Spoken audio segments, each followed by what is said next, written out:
Forex trading হালাল নাকি হারাম? অনুগ্রহ করে বিষয়টি পরিষ্কারভাবে বলবেন। আমি ফরেক্স ট্রেডিং শিখতে চাই, কিন্তু আমার পরিবারের কাছে এই ট্রেডিং এর জ্ঞান নেই। তারা এটা বোঝেন না, কিন্তু আমি এটা খুব ভালোভাবে বুঝতে পারি। যদি আমি এই লাইনে চেষ্টা করি তাহলে ইনশাল্লাহ ভালো কিছু করতে পারবো বলে আমার ধারণা। প্রিয় দর্শক, খুবই গুরুত্বপূর্ণ একটি প্রশ্ন এবং আমার ধারণা এই প্রশ্নটি আরো অনেক দর্শকের মনের প্রশ্ন। এই প্রশ্ন উত্তর আমরা বলতে চাই, ফরেক্স মূলত বলা হয় ফরেন এক্সচেঞ্জকে। ফরেন এক্সচেঞ্জের সংক্ষিপ্ত রূপই মূলত ফরেক্স। আর এই ফরেক্স ট্রেডিং এর ব্যবসা বা ফরেন কারেন্সির এক্সচেঞ্জের যে ব্যবসা, এটা মূলগতভাবে কোনো নাজায়েজ বা হারাম ব্যবসা নয়। কিন্তু ফরেক্স ট্রেডিং এর যে প্রচলিত রূপ আছে অনলাইনে, যে আপনি 1,000 বা 2,000 ডলার দিয়ে একটা অ্যাকাউন্ট আপনি ওপেন করলেন, এরপর নিয়মিতভাবে এই ব্যবসা চলমান থাকে। এখানে আপনার এই টাকার, আপনার এই ডলারের বা যেটা আপনি কিনলেন, যে কারেন্সি আপনি কিনলেন, সেটা দিয়ে যে ব্যবসা হচ্ছে, কর্তৃপক্ষ যে ব্যবসা করছেন সেটা সম্পর্কে আপনার আসলে কোনো ধারণাও থাকে না। এবং আপনি সেই ব্যবসার ডিটেইল তো দূরের কথা, মৌলিক বিষয়গুলো আপনার জানার সুযোগ থাকে না। সবচেয়ে বড় বিষয় হলো যে এখানে যেই আপনার ফরেন কারেন্সি কেনাবেচা হচ্ছে আপনার এই টাকা দিয়ে, সেটার নামেমাত্র আপনি মালিক হচ্ছেন। মূলত এর হস্তান্তর প্রক্রিয়া সম্পন্ন হয় না, অর্থাৎ আপনার কাছে সেটি আসে না, হস্তগত হয় না। তার আগে আবার সেল হয়ে যাচ্ছে। শরীরের একটা গুরুত্বপূর্ণ মূলনীতি হলো, কোনো মাল, কোনো সম্পদ কেনার পর সেটা হস্তগত হওয়ার আগে সেল করা জায়েজ নেই।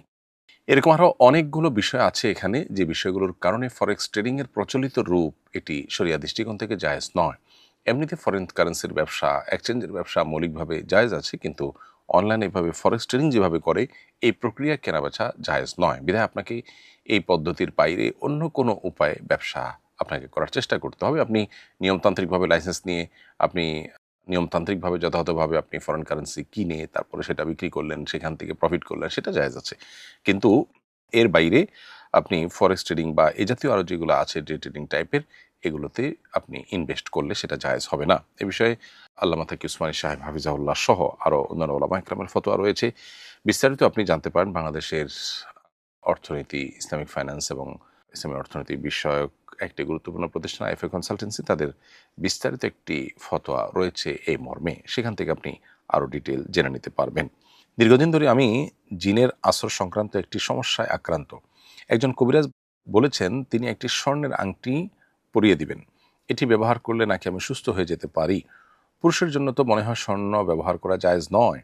চিকিৎসার প্রয়োজনে ব্যবহার করতে পারবো কিনা? প্রিয় দর্শক, শরিয়া যদি কোনো কিছু আমাদের জন্য নিষিদ্ধ করেন, সেটি আমাদের জন্য কল্যাণকর হয়। সেই নিষেধাজ্ঞা মেনে চলার মধ্যে স্বর্ণ পুরুষদের জন্য ব্যবহার করতে শরিয়া নিষেধ করেছে।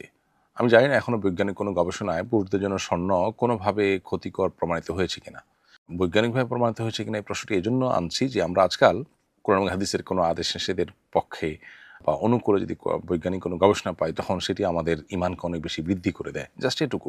বাকি কোরআন হাদিসের চাইতে বড় প্রমাণের মূলসূত্র বা মাপকাঠি আর কোনো কিছু পৃথিবীতে নেই। বিজ্ঞান যা বলে তার সবকিছু যে সঠিক তা নয়, বা বিজ্ঞান সকল সমস্যার সমাধান দিতে পারে যে তাও কিন্তু নয়। তারপরও জাস্ট আমি বলছি যে কোরআন হাদিস যদি কোনো কিছুকে নিষেধ করে, তাহলে সেটা আমাদের জন্য কল্যাণের। সেটা নানা বিষয় নানা সময় প্রমাণিত হয়, অনেক সময় প্রমাণিত হতে হয়তো বিলম্ব হয়। 1450 বছর আগে নবী সাল্লাল্লাহু আলাইহি সাল্লামের বহু আদেশ নিষেধ এবং নির্দেশনার সুফল বিভিন্ন গবেষণা আলোকে এখন আমাদের কাছে ক্লিয়ার হয়েছে, কিন্তু তখনকার মানুষের কাছে ক্লিয়ার ছিল না। বিধায় স্বর্ণ পুরুষের জন্য ব্যবহার করা নিষিদ্ধ, এ বিষয়টি সুপ্রমাণিত।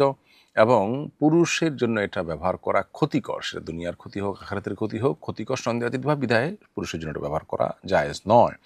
এবং আজ হোক কাল হোক সেটি প্রমাণিত হবেই আমাদের কাছে যে কোরআন এবং হাদিস যা নিষেধ করেছে তা আমাদের জন্য ক্ষতিকর। বিধায় এটা থেকে আমাদেরকে বেঁচে থাকতে হবে। এমনকি চিকিৎসার প্রয়োজনেও এটি আপনি করতে পারেন না। কোনো রাখি যদি আপনাকে নাজায়েজ কাজ করতে বলে, তাহলে সেটি আপনি করবেন না, বরং জায়েজ যে কোনো বিষয় দিয়ে আপনি রুকিয়া করতে পারেন। বিধায় আপনার রুকিয়ার অংশ হিসাবে, জারফুকের অংশ হিসাবে আপনি স্বর্ণের আংটি পড়তে পারেন না, যেটি শরীয়তে পরিষ্কারভাবে নিষিদ্ধ ঘোষণা করা হচ্ছে। সেটা কোনো সঠিক রুকিয়া বা ঝাড়ফুঁক হতে পারে না। তো ইমেল বা গুগল অ্যাকাউন্ট তৈরি করে অন্যের কাছে বিক্রি করে অর্থ উপার্জন করলে সেটা জায়েজ হবে কিনা? ইমেল বা গুগল অ্যাকাউন্ট তৈরি করে অন্যের কাছে বিক্রি করে যদি আপনি অর্থ উপার্জন করেন, প্রথমত সেখানে যদি কোনো কন্ডিশন থাকে যে আপনি এরকম কিছু করতে পারবেন না, তাহলে সেটা তো এক জিনিস। আর যদি এরকম কোনো কন্ডিশন না থাকে, বিক্রি নিষেধাজ্ঞার এরকম কোনো বিষয় না থাকে, বরং অ্যাকাউন্ট ওপেন করতে যে কষ্ট হয়, পরিশ্রম হয়, সেটা আপনি করলেন। করার পরে আপনি এটা বিক্রি করে দিলেন, রেডিমেড জিনিসটা কেউ পেয়ে গেল, তার কাজে লাগলো, সেই হিসাবে আপনি বিক্রি করতে পারেন। কিন্তু এই ধরনের অ্যাকাউন্ট তৈরি করে বিক্রি করার পর এগুলো সাধারণত স্প্যাম, প্রতারণা ইত্যাদির জন্য ব্যবহৃত হয়ে থাকে। সে বিষয়টি যদি জোরালো থাকে তাহলে সেক্ষেত্রে এই বেচা-কেনা জায়েজ হবে না। কারণ আপনি যদি জানেন যে এগুলো দিয়ে মূলত স্প্যামিং করা হবে এবং প্রতারণা করা হবে, তাহলে সেটা অবশ্যই আপনাকে বিক্রি করে উপার্জন করা থেকে বিরত থাকতে হবে। কারণ আপনি যদি বিক্রি করেন তাহলে অন্যায় কাজের সহযোগী হয়ে গেলেন। আসুন্নাহ ফাউন্ডেশন, উম্মার স্বার্থে সুন্নাহর সাথে।